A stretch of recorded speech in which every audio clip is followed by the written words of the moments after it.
Et dernière partie, ils étaient, ils étaient, ils étaient, ils étaient. On n'oublie pas la majuscule à il et on n'oublie pas que si je dis ils étaient, c'est que c'est un pluriel. Ils étaient parfois aidés, ils étaient parfois aidés, ils étaient parfois aidés.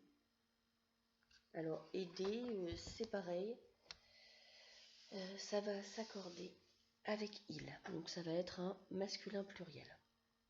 Ils étaient parfois aidés. C'est un participe passé, on va dire ils étaient parfois perdus. On va pas dire ils étaient parfois perdre.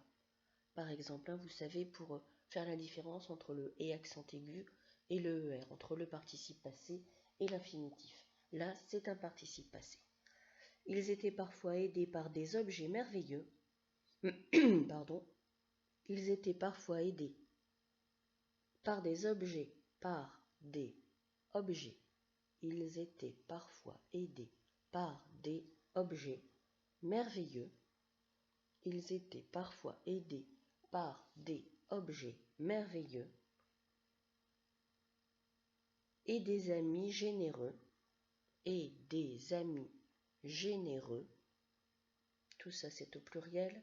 Ils étaient parfois aidés par des objets merveilleux et des amis généreux comme des fées,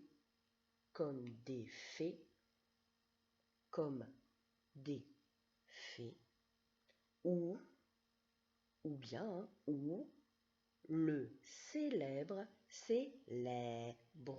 Donc attention à vos accents. Le « et » c'est un accent aigu, le « est » c'est un accent grave. Comme des fées, ou le célèbre personnage, ou le célèbre personnage, de l'enchanteur,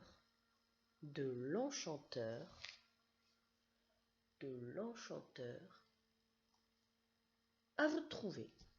Voilà, c'est à vous de trouver quel est le nom de l'enchanteur. Vous le verrez sur la correction si vous n'avez pas trouvé. Ça commence par un M. Voilà. Et ça fait 100 mots. Bravo!